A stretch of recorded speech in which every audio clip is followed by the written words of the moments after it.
Charlie 426, and today we have the review of the HGUC Zaku 2 High Mobility Type Johhny Ridden's version. Now, I may be a Federation type guy, but if there's one thing that I do love from the Zeon side is that other than Char, is Johhny Ridden. His character-wise, it's pretty okay, but mostly I love his choice of color on his mobile suits. It's actually the, instead of the pink red, it's actually the more red kind of color. Now, I didn't buy this like recently. I bought this a few weeks ago, I believe, a few weeks or a month ago. And then I built that at that time because I have pre-ordered the premium Bandai exclusive HGUC Gelgoog High Mobility Type Johhny Ridden's version, and I am assuming I'm hoping that it's going to arrive today or at least next week, which is why I'm reviewing this. Just for like sort of like a consistency sort of thing. I have also ordered the Shin Matsugana's version of the Gelgoog Jaeger, which that means I might get the Shin Matsugana's Zaku as well sooner or later. Now, before I start the review, I need to mention this. While taking out of this box, I accidentally dropped this kit, and it looks pretty fine. But for those who can point it out, is that I kind of snapped, or this piece broke off. Yeah, from the thrusters on the right side of the leg, on the outer side. So just keep that in mind. So this one, kind of my fault, but once again, I dropped it and it broke. So it's not like I was playing around with it and broke. So that's kind of a different situation. Anyway, let's get on to the review. So first of all, we're going to go with my usual on talking about its components. So what you get, of course, is the Zaku 2 itself, which I'm going to push him a little bit to the back. And then let's see the other stuff. Now here are the stickers. They're not too bad. I mean, we got one for the backpack, we got one for the arms, we got one for the mono eye, and one for the bazooka, I believe. So most of them are like, kind of like one of those essential yet kind of easy stickers. So and that's that. Which I will show you guys where they're supposed to go. And we get a sticker decal sheet. Nothing too special going on, but we got our Zeon symbols, 402s, yada yada. The only ones I use are like really simple ones, which I will show you guys while I'm showing the kit. So that's that. And then, let's see the leftover parts. First of all, we get, which I believe these are from the like normal Zaku 2s. So we get the normal spike shoulder, which have the undetachable spikes on the shoulders.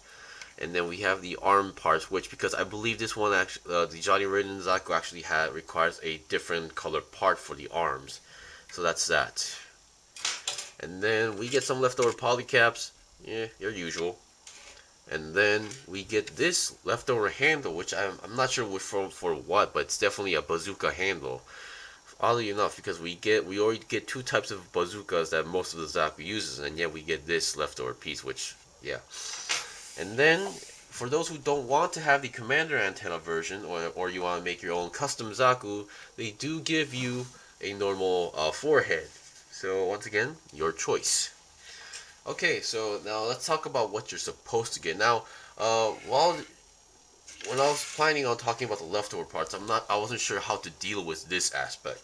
Now, in total, you get 2, 4, 5 hands. However, here's an example. You get 2 trigger fingers for left and right. However, the hand for the left hand is in a darker tone of gray, while like for example, and here's another left hand, which is actually a little bit light gray, which I believe this is the normal hand for the kit. So I'm not sure where this hand came from. So, but either way, it's good to know that you actually do get some more options for the hand. So I guess it's just more of a matter of coloring the hand if you want to. So anyway, so as I mentioned, you get 2 left and right trigger finger hands, which I'm using one to save time. And then you get another left and right hand for your typical multi-purpose hand. And for the left hand, you get a extra fist hand, which somehow I didn't exchange that with this one. But either way, you get 5 hands. So other than that, let's talk about the weapons. Now we get the giant bazooka, which is like one of the, how should I say, primary weapons that Johhny Ridden uses. Johhny Ridden uses. So this is your typical bazooka. If you built a few HG kits, this is really typical. And we have your typical Zaku machine gun, which I'm just going to show you guys and not actually demonstrate because I think we've seen these enough. And then we get its Heat Hawk, nothing too special. Now, unlike the Origins versions, you just get one version because the origin versions, they give you two, which one is like for the opened up version, the other being the folded up version. So this one doesn't really care about that. But you do get like a small peg here, so you can actually attach it onto the side of the kit, I believe. And then we get its normal bazooka. Nothing too special going on, but yeah, it's just your typical Zaku bazooka. And then this is the ammo clip of the machine gun, which I believe is the exact same ammo clip. However, this is like I wouldn't say this is a leftover part. This is actually like a this is actually mentioned in the kit manual where you can actually attach it to the side skirt to have like an extra ammo pack. So that's that. And then the interesting part is this, the weapon storage rack, which I will demonstrate later, but you can actually attach all 4 weapons onto this. Of course, you have to attach this to the shoulder armor first. Alright, now let's get on to the review. Okay, so right off the bat, you may now see what kind of stickers or decals I used. So for decal wise, I think I only used 3, which is one on the chest, this white line, the red blitz symbol, and then the 402 on the shoulder. Alright, now I'm going to zoom up a bit. Now let's look at the head. Now the head is your typical, Zaku head where you... Oh, come on. There we go. It's your typical Zaku head where you have, unlike this one, I believe you get a engraved mono-eye, which is very nice because, yeah, every time I build a Zaku kit, especially from Origins that doesn't have those engravings, I always have issues or trouble putting the sticker on the correct position. Now, unlike most normal HGUCs, I hope I can pull this part off. There we go. Oh boy. And we have this part last here which can move the mono-eye left and right if you want to do so. But most of the time I tend to leave it on the main middle just to and I'm failing at that part. But yeah, most of the time I leave it on the middle just for like my personal preferences. So yeah, and this thing is not moving, is it? Yeah, there we go. I'll fix it later. So anyway, you can see the main neck joint is a polycap ball joint, so nothing too special. So it can go forward and backward a little bit like that. And then 360, if you might need to force it, but for some reason it's not working. Maybe it's just because of the angle how the polycap is. There's no like up and down movement that much, but you can sort of see there is a little bit of articulation like that going on. And regarding the commander antenna, you have to color this tip like black to be more color accurate, because in the manual or pictures you might see like this end tip being like black or dark gray, whatever your preference is. Now for the body, nothing too special going on. Now this body does not actually twist on its own because of how everything is connected, because of those power cables connected to the backpack is actually hindering that process to move left and right. So that's, I think, which is pretty much a common thing going on with most Zaku kits. On the backpack, nothing too special going on. There's these flaps that actually don't move. And then we have this red sticker that goes onto the backpack. And once again, you're going to need to color those inside vents red. Inside red to be like color accurate from the manual, I believe. So that's that. And then we have some moving thrusters like this, up and down thrusters. Okay, now let's look at the shoulder articulation. Once again, the way how this works is that there's polycaps inside and there's ball joints coming out from the shoulder joint and can move forward and backward, which is actually a pretty good movement. For the shoulders, this is actually, as mentioned, these are new shoulder pieces where instead of having engraved spikes, Johhny Ridden has like yellow spikes on the red shoulder. So these are like separate pieces for these yellow ones. Just keep that in mind. For the arm, you can go 360 all the way, and then can go almost 90 degrees if it weren't for if nothing like gets on the way like that. And the arm itself has your typical 360 twist, which is kind of stiff but works. And then it's mostly a 90-degree bend. Once again, the articulation wise, the Origins kit would win. However, like since like Origins kit has their pros and cons, the HGUCs have their pros and cons. So yeah, it's really up to your preference. And here's one of those stickers that goes onto the arms, and so there's one sticker for each side of the arm. So that's two per arm. So that's four in total. And then your hands are your typical ball jointed hands. Ab crunch. I don't think that this is supposed to be like an ab crunch thing, but yeah, there's no ab crunch supposedly. The front skirt, once again, this is a single piece, so this is not like one of those you can actually divide because looking at the design. Side skirt, nothing, no movement at all. Back skirt, no movement at all. The leg can go forward about almost 90 degrees, and then bend can, like I would have to say this is like less than 90 degrees, mostly because of the design and these cables.